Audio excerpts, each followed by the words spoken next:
হিন্দু মুসলিম নির্বিশেষে বাংলার প্রত্যেকটা মানুষ নবাব সিরাজউদ্দৌলাকে নিয়ে গর্ব করে। কারণ আমরা পড়েছি যে নবাব সিরাজউদ্দৌলা প্রচণ্ড প্রজাহিতৈষী ছিলেন, প্রজাদের সুখ দুঃখের কথা প্রচণ্ডভাবে চিন্তা করতেন এবং ওনার সময় উনি হিন্দু মুসলিমদের মধ্যে কোনো রকম ভেদাভেদ করতেন না। এবং বাংলার শেষ স্বাধীন নবাব ছিলেন নবাব সিরাজউদ্দৌলা। শেষ পর্যন্ত লড়াই করেছেন, কোনো রকমভাবেই কিন্তু ব্রিটিশদের সাথে সিরাজউদ্দৌলা আপোষ করেননি। অর্থাৎ মোস্ট আইকনিক একটা ক্যারেক্টার হিসেবে প্রতিষ্ঠিত করা হয়েছে সিরাজউদ্দৌলাকে। তো সেই দিক থেকে বাঙালি হিসেবে কিন্তু আমাদের সিরাজউদ্দৌলাকে নিয়ে গর্ব করাটা স্বাভাবিক। কিন্তু এখানে একটা কথা একটু আমাদের মাথায় রাখা দরকার। বিখ্যাত Nobel laureate sir V.S. Naipaul বলেছেন, history is too important to be left to the historians. অর্থাৎ ইতিহাস এত গুরুত্বপূর্ণ যেটাকে কখনোই চোখ বন্ধ করে ঐতিহাসিকদের হাতে ছেড়ে দেওয়া উচিত নয়। আর সেখানে আমাদের মতো দেশে, যেখানে বামপন্থী ঐতিহাসিকরা ঔরঙ্গজেবের মতো একটা নৃশংস ক্রূর শাসককেও সেন্ট বলছে, অর্থাৎ সাধু। মাথা রাখবেন, ঔরঙ্গজেব সেই শাসক যার আমলে হিন্দুদের প্রাণে বেঁচে থাকার জন্য ট্যাক্স দিতে হতো, যেটাকে জিজিয়া কর বলা হতো। ব্যবসা করলে যে ট্যাক্স দিতে হয়, রাস্তায় চলাফেরা করলে যে ট্যাক্স দিতে হয়, এটা সেই ট্যাক্স নয়, প্রাণে বেঁচে থাকার জন্য ট্যাক্স দিতে হতো। অর্থাৎ ওনার শাসনকালে হিন্দুদের বাঁচারই অধিকার ছিল না, প্রাণে বেঁচে থাকার জন্য আলাদা করে ট্যাক্স দিতে হতো। তাকেও কিন্তু বামপন্থীরা গ্লোরিফাই করছে। তাছাড়া মার্কসিস্ট হিস্টোরিয়ানদের দৌলতে আমরা মোগল ইতিহাস পড়ছি, বিদেশি আক্রমণকারী আকবরের উল্লেখ আছে আমাদের পাঠ্যপুস্তকে 100 বার এবং ঔরঙ্গজেবের উল্লেখ আছে 35 বার। কিন্তু আমাদের দেশের বীর মহান হিন্দু রাজা শিবাজী মহারাজার উল্লেখ আছে মাত্র 5 বার, আর মহারানা প্রতাপের উল্লেখ আছে মাত্র 1 বার।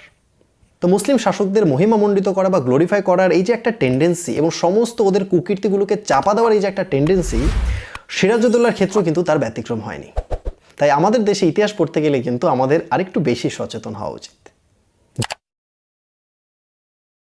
যে সিরাজউদ্দৌলাকে নিয়ে আমরা গর্ব করি, সেই সিরাজউদ্দৌলা সম্পর্কে ঈশ্বরচন্দ্র বিদ্যাসাগরের একটা উক্তি আপনার মনে সিরাজউদ্দৌলার চরিত্র সম্পর্কে একটা কোয়েশ্চেন মার্ক তৈরি করে দিতে পারে।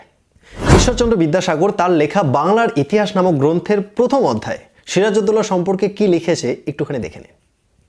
সিরাজউদ্দৌলা সিংহাসনে আরোহণ হইয়া মাতামহের পুরাণ কর্মকারক ও সেনাপতি দিগকে পদচ্যুত করিলেন। কুপ্রবৃত্তির উত্তেজক কতিপয় অল্পবয়স্ক দুষ্ক্রিয়াসক্ত ব্যক্তি তাহার প্রিয় পাত্র ও বিশ্বাসভাজন হইয়া উঠিল। তাহারা প্রতিদিন তাহার অন্যায় ও নিষ্ঠুর ব্যাপারের অনুষ্ঠানে পরামর্শ দিতে লাগিল।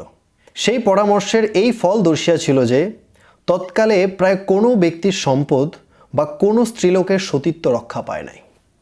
ভালো করে ভাবুন, কোনো ব্যক্তির সম্পত্তি এবং কোনো স্ত্রীর সতীত্ব রক্ষা পায় নাই। এই কথা বিদ্যাসাগর কেন লিখেছে? বিদ্যাসাগরের এই একটা উক্তি থেকে কিন্তু এটা পরিষ্কারভাবে বোঝা যায় যে সিরাজউদ্দৌলা কিন্তু একজন দুশ্চরিত্র এবং লম্পট প্রকৃতির ব্যক্তি ছিল।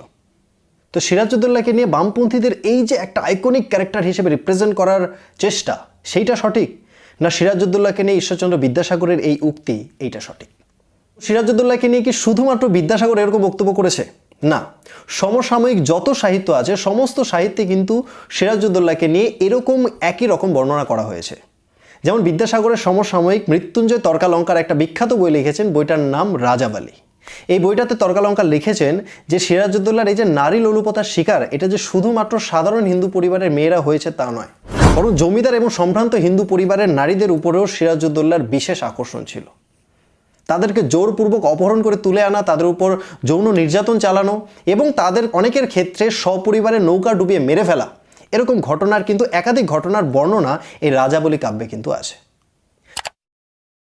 যেমন আপনারা জানলে অবাক হবেন, সিরাজউদ্দৌলার প্রথম সন্তানের জন্ম কিন্তু সিরাজউদ্দৌলার বিয়েরও অনেক আগে হয়েছে। সিরাজউদ্দৌলার হিন্দু সেনাপতি মোহনলালের বোন মাধবীর সাথে, যার ডাক নাম হীরা ছিল, তার সাথে জোরপূর্বক অবৈধ সম্পর্ক করে এবং তার ফলে একটা পুত্র সন্তানের জন্ম হয়। আর পরবর্তীকালে সিরাজউদ্দৌলা এই পুত্র সন্তানের দায়ভার গ্রহণ করতে অস্বীকার করে। মাধবী যখন সেই সন্তানের দায়িত্ব নেওয়ার জন্য জোর করে, তখন সিরাজউদ্দৌলা সেই পুত্র সন্তানকে ঘোড়ার পিঠে বেঁধে ছেড়ে দেয়। মোহনলাল তাকে ঘোড়া থেকে উদ্ধার করে এবং বিবাদ বেশি দূর গড়ানোর আগে তখন আলীবর্দী তাদের বিয়ের ব্যবস্থা করে। মাধবীকে হিন্দু ধর্ম ত্যাগ করে ইসলাম ধর্ম গ্রহণ করতে হয় এবং তারপরে নবাবের সাথে তার বিয়ে হয়। তা এই হচ্ছে নবাবের চরিত্র। এবং শুধু তাই নয়, সেই সময়ের বিখ্যাত ব্যবসায়ী জগৎ শেঠের কন্যাকেও কিন্তু এই নবাব সিরাজউদ্দৌলার যৌন নির্যাতনের শিকার হতে হয়েছিল। অমলেন্দুদের লেখা সিরাজের পুত্র ও বংশধরদের সন্ধানে এই বইটাতে এই বিষয়ে বিস্তারিত আলোচনা করা হয়েছে। অক্ষয় কুমার মিত্রের লেখা রানী ভবানী গ্রন্থ থেকে জানা যায় যে বরানগরের রানী ভবানীর বিধবা কন্যা তারা সুন্দরীর দিকেও কিন্তু নবাব সিরাজউদ্দৌলার কুদৃষ্টি পড়েছিল। তারা সুন্দরীকে নবাব সিরাজউদ্দৌলার এত পছন্দ হয়েছিল যে তারা সুন্দরীকে অপহরণ করার জন্য নবাবী ফৌজ পাঠিয়েছিল নবাব সিরাজউদ্দৌলা। কিন্তু দেবীপুর আখড়ার সন্ন্যাসীরা সেই মেয়েকে লুকিয়ে রাখে এবং তাকে রক্ষা করে। যদিও নবাবের ফৌজ এই দেবীপুর আখড়া কিন্তু তছনছ করে দিয়েছিল ভেঙে, কিন্তু যাই হোক তবু তারা সুন্দরীকে রক্ষা করতে পেরেছিল সেই যাত্রায়। এবং তারপরে পুরো বাংলা জুড়ে সাধু সন্ত এবং সন্ন্যাসীদের উপরে এরকম অত্যাচার শুরু হয় এবং নারীদের উপরে দুরাচারও কিন্তু আগের থেকে আরও বেশি বৃদ্ধি পায়। রানী ভবানী নিজের মেয়েকে শুধুমাত্র নবাবের কুদৃষ্টি থেকে বাঁচানোর জন্য যশোরে লুকিয়ে পাঠিয়ে দিয়েছিল। নীলমণি বসাকের লেখা নবরানী গ্রন্থেও কিন্তু এই ঘটনার উল্লেখ পাওয়া যায়। ইংরেজ সরকারের ইন্ডিয়ান রেকর্ড সিরিজের এস.সি. হিল সম্পাদিত বেঙ্গল ইন 1956-57 গ্রন্থে সিরাজের অত্যাচারে ক্ষুব্ধ হিন্দু প্রজাদের কথা আরও বিস্তারের সাথে আলোচনা করা হয়েছে। এমনকি বামপন্থী ঐতিহাসিক রজতকান্ত রায় পর্যন্ত এই সিরাজের অত্যাচারের কথা তার লেখা গ্রন্থ পলাশীর ষড়যন্ত্র ও সেকালের সমাজ এই বইটাতে লিখতে বাধ্য হয়েছে। এরপরও কি বলবেন যে বাঙালি হিন্দুরা সিরাজউদ্দৌলার সময়ে স্বাধীন ছিল? তথ্য আপনাদের কাছে আছে, আপনারা নিজেরা ভেবে দেখবেন। অর্থাৎ ভেবে দেখুন, সেই সময় হিন্দু নারীদের ইজ্জত এবং সম্ভ্রম রক্ষা করার জন্য রাজা কৃষ্ণচন্দ্রের কাছে ব্রিটিশ বিরোধী শিবিরে যুক্ত হওয়া বাদে, অর্থাৎ জগৎ শেঠ এবং ব্রিটিশদের সাথে হাত মেলানো বাদে অন্য দ্বিতীয় কোনো পথ ছিল কি? একটু ভেবে দেখবেন। এবং আরেকটা বিষয় খেয়াল রাখবেন, 1204 সালের আগে পর্যন্ত এই অবিভক্ত বৃহত্তর বঙ্গপ্রদেশে মুসলিম জনসংখ্যা ছিল 0। 1204 সালে যখন ইখতিয়ার উদ্দিন মোহাম্মদ বিন বখতিয়ার খলজি বঙ্গপ্রদেশ আক্রমণ করে, তখন থেকে কিন্তু এই বাংলাতে মুসলিম জনসংখ্যার বিস্তার শুরু হয়। ইখতিয়ার উদ্দিন মোহাম্মদ বিন বখতিয়ার খলজি তার সেনা সামন্তদের বলতেন যে ইন হিন্দু औरतों को इतना बलात्कार करो कि आने वाली नस्ल मुस्लिम पैदा हो, অর্থাৎ এই হিন্দু নারীদের এতটা ধর্ষণ করো যেন পরবর্তী প্রজন্ম মুসলিম জন্মায়। তো সেখান থেকেই হচ্ছে মুসলিম জনসংখ্যার বৃদ্ধি শুরু। আর এই জনসংখ্যা বাড়তে বাড়তে সিরাজউদ্দৌলার সময় সেই মুসলিম জনসংখ্যা পৌঁছে গেছে প্রায় 50%। এবং সিরাজের সময় কিন্তু হিন্দুদেরকে মুসলিম ধর্মে কনভার্ট করা একটা স্বাভাবিক ঘটনা ছিল, সাধারণ ঘটনা। তাহলে ভাবুন, যদি এইভাবেই চলতো তাহলে এই বঙ্গপ্রদেশে কিন্তু হিন্দুদের অস্তিত্বই হয়তো সম্পূর্ণ বিপন্ন হয়ে যেত। তাই সিরাজউদ্দৌলাকে সিংহাসনচ্যুত করার জন্য কৃষ্ণচন্দ্র যে ব্রিটিশদের সাথে হাত মিলিয়েছে, যার জন্য কৃষ্ণচন্দ্রকে বিশ্বাসঘাতক বলা হয়, যদি কৃষ্ণচন্দ্র এই কাজ না করতো তাহলে কিন্তু আজকে বাঙালি হিন্দুর অস্তিত্ব সংকটে থাকতো। তাই বাঙালি হিন্দুদের কিন্তু কৃষ্ণচন্দ্রের কাছে কৃতজ্ঞ থাকা উচিত।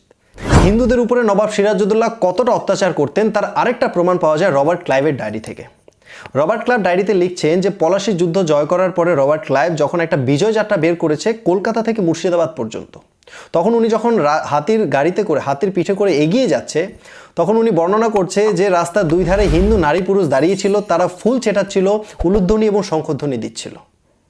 বঙ্কিমচন্দ্রের বিখ্যাত আনন্দমঠ উপন্যাসেও কিন্তু হিন্দু সমাজের উপরে মুসলিম শাসকের এই অত্যাচারের কথা বর্ণনা করা হয়েছে।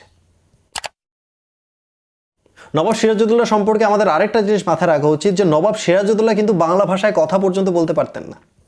কলকাতায় গেলে যে নন বেঙ্গলিদের আমরা দেখি ব্যবসা করছে, তাদের বাংলা সাহিত্য সংস্কৃতির সাথে কোনো রকম আত্মিক যোগ নেই, কিন্তু তারা অ্যাটলিস্ট বাংলা ভাষায় কথা বলতে পারে। কিন্তু নবাব সিরাজউদ্দৌলা বাংলায় শাসন করতো, কিন্তু উনি বাংলা ভাষায় কথা পর্যন্ত বলতে পারতো না।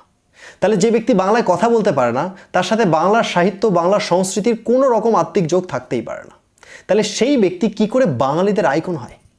এটাও কিন্তু একটা ভেবে দেখার বিষয়। তো যাই হোক, আজকের ভিডিওতে এই পর্যন্তই। ভিডিওটা ভালো লেগে থাকলে লাইক করবেন আর সবার সাথে শেয়ার করবেন। নতুন হয়ে থাকলে চ্যানেলটা অবশ্যই সাবস্ক্রাইব করবেন। জয় হিন্দ, বন্দে মাতরম।